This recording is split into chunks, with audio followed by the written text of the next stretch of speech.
É muito importante que Paulina esteja aparecendo nas leituras obrigatórias, né, de vestibulares nos últimos tempos, porque isso faz com que os jovens leitores possam entrar em contato com a obra dessa escritora moçambicana, que é a maior romancista do seu país e que ganhou prêmios recentemente, como o Prêmio Camões em 2021. Ela é uma escritora que tem origem humilde, com o pai alfaiate, a mãe camponesa, mas ela cresceu em um período histórico muito importante de Moçambique, que foi a guerra contra a colonização, a guerra de colonização e depois a de libertação de Moçambique, em que ela sempre ouviu as histórias de seus familiares e presenciou as mudanças históricas de seu país. Esse livro, Balada de Amor ao Vento, ele foi publicado em 1990, um período em que a luta entre a Frelimo, que é a Frente de Libertação Moçambicana, e a Renamo, que é a Resistência Nacional de Moçambique, chegava ao fim, com os Acordos de Paz de 1992. E esse é o primeiro romance publicado pela escritora Paulina Chiziane. Porém, ela mesma se define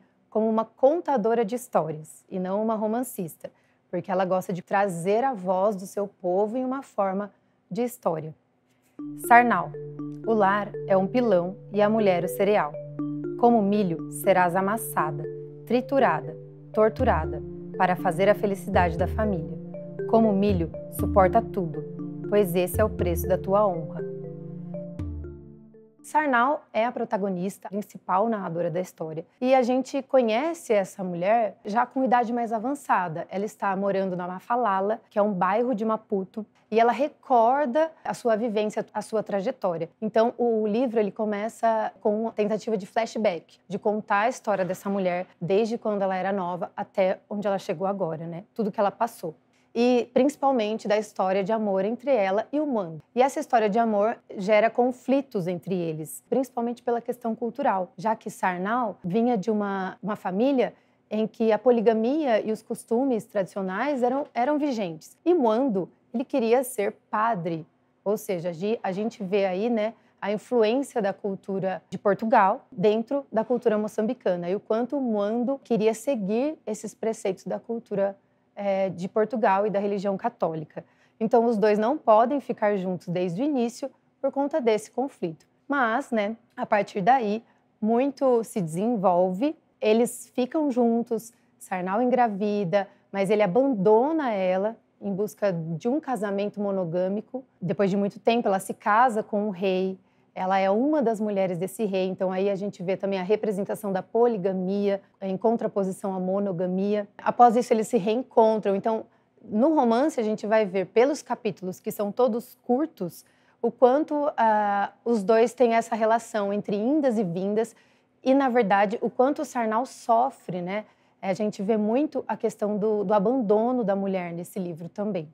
O final do romance, ele é praticamente um acerto de conta entre os dois personagens, né, o Sarnau e o Mwando, pois ele retorna após muito tempo distante, se colocando como pai das duas crianças que Sarnau criou praticamente sozinha. A ideia que passa ao leitor é que Sarnau aceita Mwando de volta, mas não é simplesmente isso que acontece.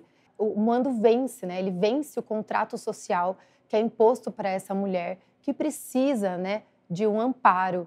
Então, ela aceita o Mwando de volta porque ele se coloca ali como pai dos filhos e ela precisa daquele auxílio para a criação das crianças. Então, não é necessariamente um retorno ao amor, mas um retorno a uma sociedade que coloca as mães e as mulheres, né, em situações de extrema vulnerabilidade social. Com a poligamia, com a monogamia ou mesmo solitária, a vida da mulher é sempre dura. Desde o início do livro, há uma oposição entre Mambone, que é a região onde Sarnau nasceu, e a Mafalala, que é onde ela vive hoje em dia, né, quando ela conta a história. E essa oposição marca uma divisão geográfica entre Moçambique, entre o sul e o norte de Moçambique, que é uma divisão muito importante para entender a história do país, já que o norte tem os costumes, por exemplo, ligados à poligamia, enquanto o sul tem costumes como o lobolo, né, que é esse preço da noiva. Então, esses costumes eles vão se misturando, né, ao longo do livro, justamente para marcar a influência das culturas tradicionais, das culturas de Moçambique, com a influência da cultura europeia, né, de Portugal, que incide sobre o país durante a época da colonização. Outra questão importante no livro é o quanto o debate sobre o cristianismo e a oposição entre os costumes de Moçambique é muito latente na obra. O Mwando, ele não quer se casar no início com a Sarnau porque ele acredita nos costumes cristãos. Então, ele não quer se casar com ela porque ele já está, né, em vistas de um casamento com uma outra mulher que aceita o casamento cristão. Porém, Sarnau está grávida e o que acontece é que ele abandona, né, uma mulher grávida. Ser mãe solo é uma vivência que a Sarnau experimenta e que também é a realidade de muitas mulheres. Uma característica da obra de Paulina, sobretudo desse livro, é que há sempre uma associação entre os elementos da natureza e o enredo, a história do livro. Então, desde o título, né, a gente já vê Balada de Amor ao Vento. Então, é uma história, uma prosa poética embalada pelo vento. E o tempo todo, as características humanas, os comportamentos humanos, eles são associados à natureza. Sarnau é uma protagonista que ela deseja muito. Ela está em busca da felicidade, né? Em busca de encontrar um sentido para a sua vida, um sentido para a sua existência e um sentido para o amor, né? Que ela sonha em viver. Porém, a história revela muitas questões problemáticas, muita violência, disputa de poder.